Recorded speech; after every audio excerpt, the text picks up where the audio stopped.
Alors, maintenant, si vous faites le choix d'externaliser le recouvrement, quelques recommandations ou quelques précautions à prendre. Dans un premier temps, on va s'intéresser aux prérequis que vous devez prendre en compte au niveau de votre entreprise. Mais de manière générale, encore une fois, intégrer des logiques de risk management dans vos entreprises. On a parlé par exemple de conditions générales de vente qui doivent être correctement rédigées, qui doivent inclure, pour prévenir le risque de défaillance ou le risque de recours judiciaire, de prévenir ce risque par la mise en place de clauses pénales correctement rédigées, encore une fois. Jean-Michel en a parlé tout à l'heure également de l'exigence documentaire, allant du bon de commande, au bon de livraison, à la facture, encore une fois aux conditions générales de vente. Tous ces éléments-là doivent être correctement rédigés pour qu'on puisse s'appuyer sur ces éléments-là en cas de dérive et de recours amiable ou judiciaire. Deuxième axe, organisez vos processus de risque et de cash management. On a parlé de l'identification des risques de défaillance, connaître vos clients, vos prospects, qualifier vos litiges. Alors qualifier, c'est une chose, c'est déjà pas mal. Encore une fois, si nous sommes là et nous devons notre existence d'ailleurs à des entreprises qui sont encore assez défaillantes dans ces domaines-là, et on voit encore beaucoup de litiges et de contestations arriver à notre niveau. Donc tâchons de contenir ces risques-là bien en amont. Contrôler le BFR, évidemment, votre balance AG, ça Pascal en a largement parlé. Et puis j'insisterai sur le besoin de processer évidemment votre post-facturation, mais l'après-facturation aussi.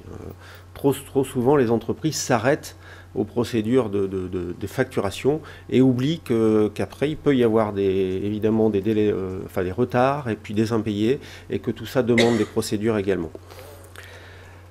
Enfin, préparer l'externalisation. Le témoignage de Bruno il illustre bien. En ayant des démarches préventives efficaces, vous aurez aussi des démarches curatives encore plus efficaces. C'est ce couple, cette alchimie entre action préventive et action curative qui fera que votre chaîne d'impayés sera la plus efficace, votre chaîne de traitement, sera la plus efficace possible. Pour ça, et pour nous y aider, transférer aussi un maximum d'informations à la société de recouvrement. Plus nous disposerons d'informations, plus nous serons efficaces.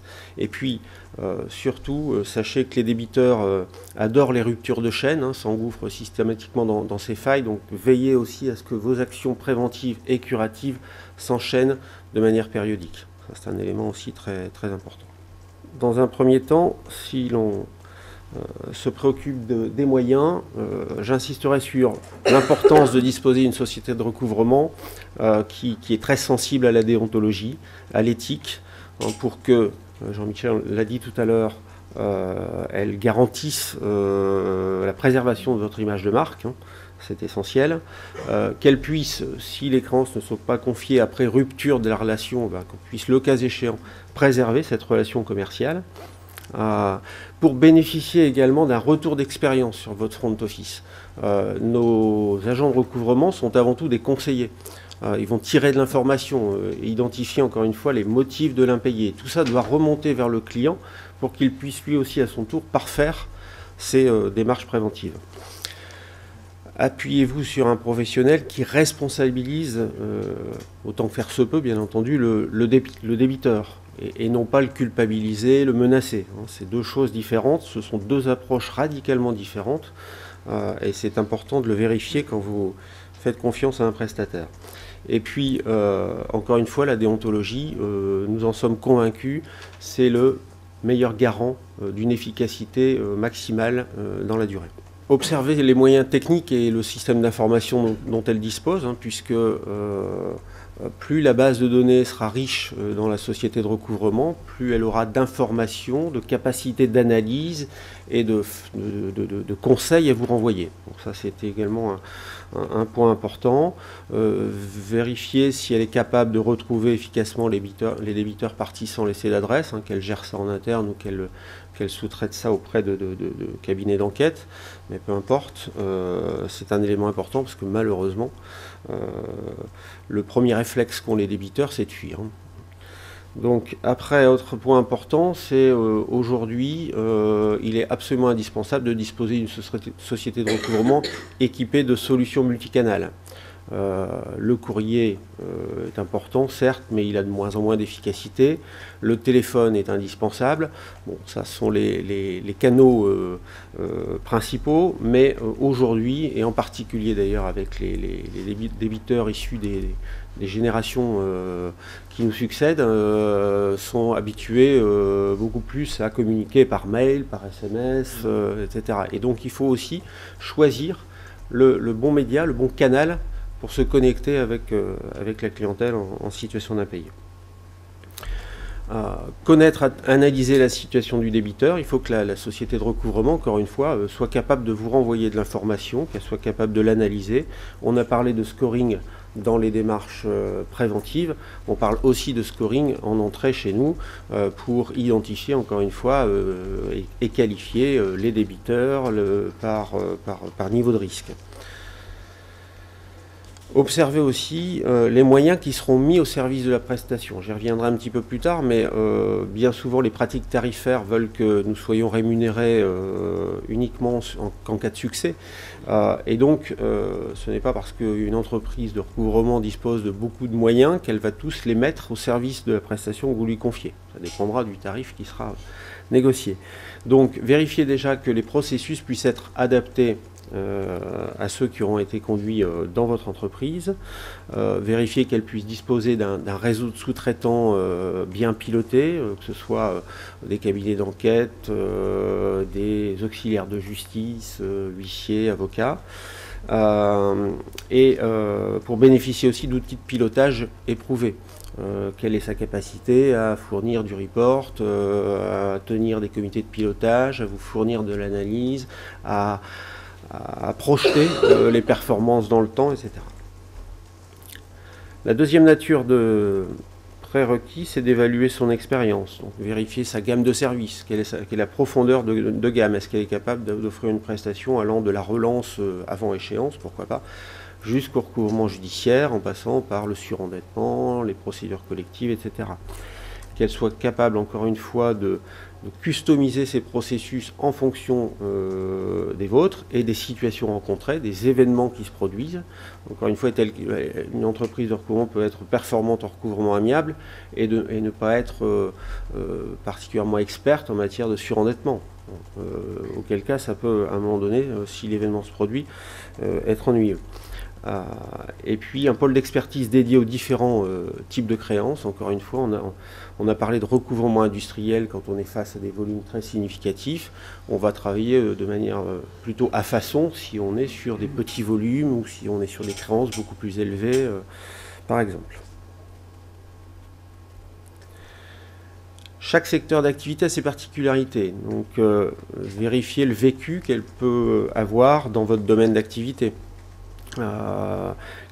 Connaître les spécificités de chaque secteur, c'est important. Encore une fois, chaque nature d'impayé ne s'approche pas de la même manière. Donc, quelle est son expérience en la matière? Et puis, appuyez-vous sur un professionnel qui soit capable d'évaluer les tendances du recouvrement. Il est important aussi, dans les directions financières, de savoir évidemment la situation à un instant T, mais quelle sera-t-elle dans 6 mois, dans 1 an, etc. Ça, c'est des éléments dont vous avez évidemment besoin également. Qualité de service, ça c'est évidemment essentiel. Hein, s'appuyer. Est-ce que l'entreprise de recouvrement est capable de s'appuyer sur des ressources qualifiées, expérimentées?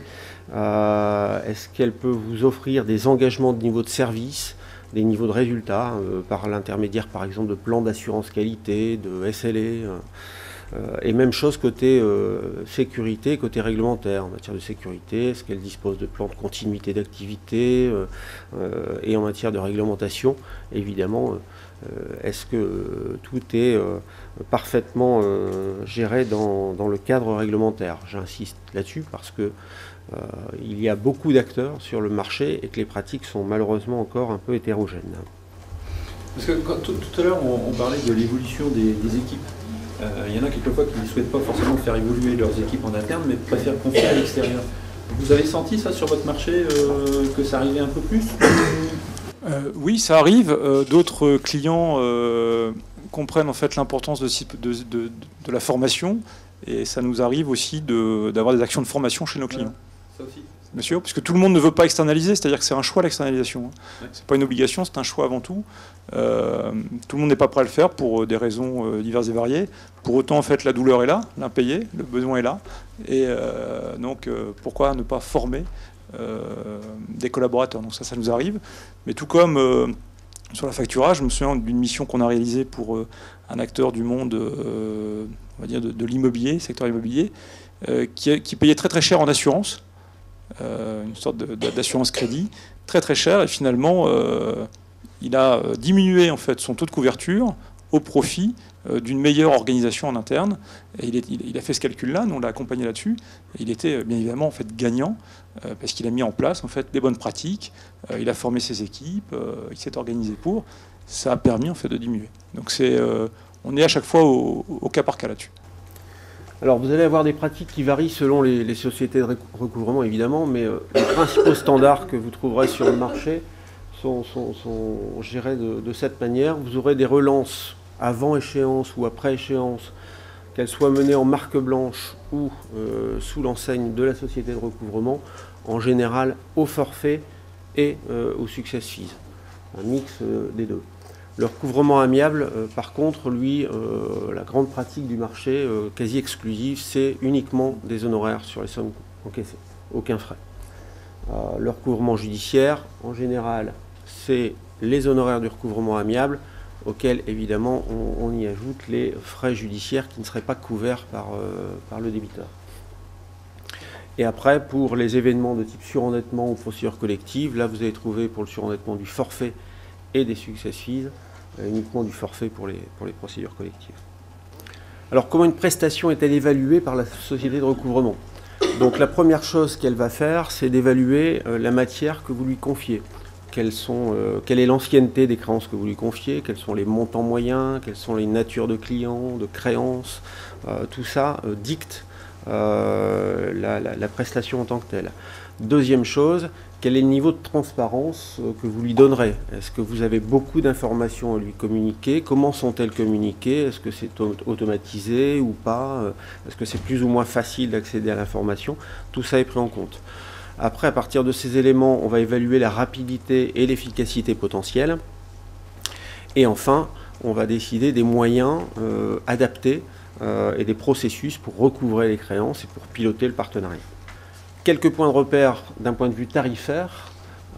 Sur la relance, alors vous allez découvrir que les fourchettes sont larges, mais vous vous êtes rendu compte précédemment qu'il y a une telle variété de situations et beaucoup de leviers qui font que, bon, il est difficile de donner des tarifs plus précis en l'état. Mais en B2B en général, si vous prenez de la relance sans forfait, on va être dans des fourchettes de 1 à 5%, de 5 à 10 en B2C. En recouvrement, on est plutôt entre 10 et 15 en B2B, 15 à 20 sur le B2C. Même chose pour le judiciaire avec les frais non couverts à la charge du créancier. Pour le surendettement, des forfaits au dossier en général d'une quinzaine d'euros avec des honoraires qui sont souvent ceux du recouvrement. Et sur les procédures collectives, si on limite le processus à la déclaration et au suivi de la créance auprès des mandataires liquidateurs, vous pouvez trouver des forfaits aux alentours de 15 euros par dossier. Alors enfin, quelques recommandations pratiques. Cherchez avant tout à viser l'efficacité nette la plus élevée. Encore une fois, le modèle, vous l'avez vu juste avant, est basé sur du success fees, donc l'entreprise va calibrer les moyens qu'elle met en œuvre en fonction des honoraires dont elle dispose. Donc faites attention au piège qui consiste à négocier au plus bas le tarif pratiqué, puisque l'entreprise ne pourra pas mettre forcément les moyens dont elle a besoin pour aller chercher l'efficacité brute la plus élevée. Donc un tarif faible peut cacher un retour sur investissement décevant. Donc faites attention à ça. Accepter le partage des coûts de mise en œuvre. On parlait d'échange, de fluidité tout à l'heure. C'est vrai que externaliser le recouvrement, ça a un coût, au moins ponctuel, chez vous comme chez nous. Donc il est pertinent de partager ces coûts pour permettre ensuite la baisse des coûts récurrents dans la prestation, et puis pour garantir qu'il y ait une qualité de moyens qui soit durable tout au long du partenariat. Choisissez enfin un prestataire dont l'expérience et performances sont reconnues.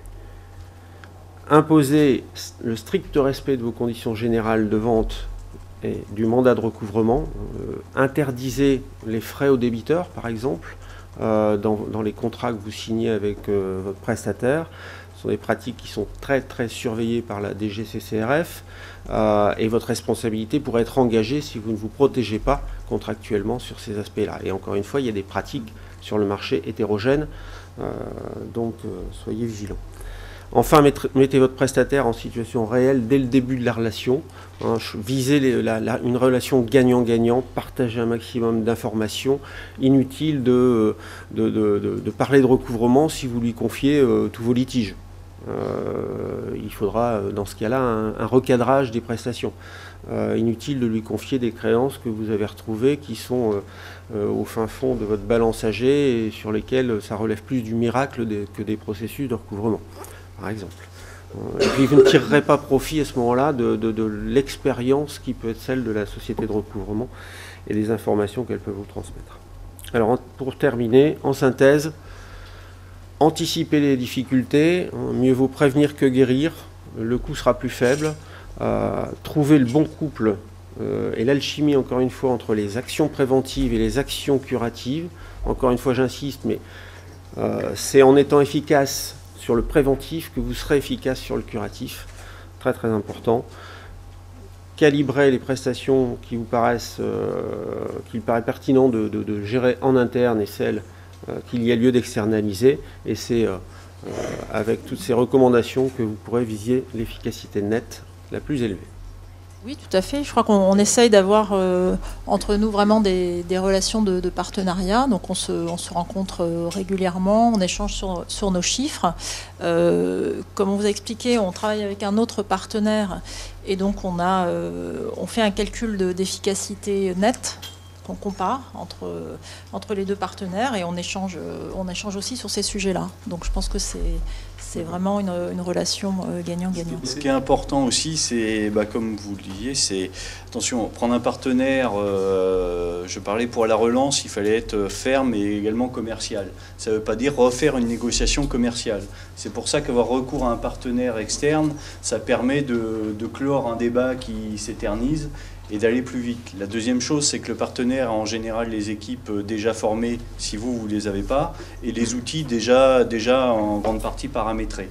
Donc ça permet d'aller vite ou d'absorber une charge de travail ponctuelle que vous ne pouvez pas faire avec des équipes en interne ou que vous n'avez pas eu le temps de former. Et puis, par contre, travailler avec un prestataire externe, c'est pas lui refiler la patate chaude, quoi. C'est là où effectivement il faut lui donner des dossiers propres. Et là il sera efficace et on évitera des transferts administratifs d'aller-retour. Mais moi il y a des dossiers que je ne peux même pas me permettre de donner à un prestataire externe parce que déjà en interne on n'est pas clair. C'est-à-dire qu'entre mon service commercial et service client, déjà il y a un litige déjà entre les deux en interne. Donc même si la créance est ancienne, etc., je ne vais pas la confier à un prestataire externe qui ne pourra rien faire. Il n'y a pas de réponse ferme, enfin définitive ou autre. Donc en amont, voir avec le prestataire, lui donner des dossiers relativement propres et pas un peu la patate chaude en disant j'ai pas le temps de m'en occuper ou j'y comprends rien, etc. Et à lui de faire. Par contre, ça permet. Donc c'est pour ça que c'est important pour son efficacité d'avoir des bons dossiers avec la documentation nécessaire. Quand vous lui donnez tout une fois, après, je dirais, le dossier suit son chemin et en général assez rapidement. Sinon, ça oblige à des allers-retours, des demandes de documents. Et là, c'est long et pour le prestataire et pour le client et pour nous, quoi. Donc c'est un processus à mettre en place. Mais le changement d'interlocuteur est vraiment quelque chose de... Il m'est arrivé même d'envoyer, moi, à titre personnel, des courriers uniquement qui partaient de chez moi mais avec là en tête, non pas de contentieux de quelqu'un d'autre, mais c'était en l'occurrence c'était avec un avocat ou même un huissier. En fait, le courrier était édité chez moi, mais par contre c'était son en-tête, et pour des petits clients, pour certains, ça marchait. Et le fait est qu'ils reprenaient au moins un contact, etc., et qu'on pouvait clore de dossiers. Donc le changement d'interlocuteur, c'est quand même... faut bien le prévoir dans le processus de recouvrement global, et ne pas hésiter, ne pas tarder aussi à trop donner les dossiers. Je pense que c'est souvent le cas où on attend, et bon, quand le dossier a dépassé un certain stade, ça devient difficile de revenir en arrière. Donc bien le donner dans le processus, l'intégrer dans le processus de recouvrement, et quand à une date déterminée dans le processus de recouvrement, il est dit que ça devait être passé à un prestataire externe pour poursuivre plus loin la démarche, faut le faire aussitôt, régulièrement. Et... Si vous n'avez pas les équipes en interne et que vous ne souhaitez pas externaliser parce qu'on est peut-être trop en amont et trop proche de la relation commerciale, vous pouvez faire appel aussi à une société comme la nôtre pour de la relance en marque blanche. Et là, pour le coup, vous allez bénéficier en fait de toutes les techniques, de tout le dispositif qu'on va mettre en place, mais votre contrepartie en fait ne saura pas que c'est une société de recouvrement, puisque en fait finalement c'est relancé en votre nom. Donc c'est comme si c'était vos équipes internes. Ça c'est possible aussi. Donc vous voyez en fait qu'il y a différentes techniques, mais c'est vraiment à échanger par rapport à votre stratégie, à échanger avec la SR. Finalement, qu'est-ce qui fait le plus de sens sur cette chaîne de valeur.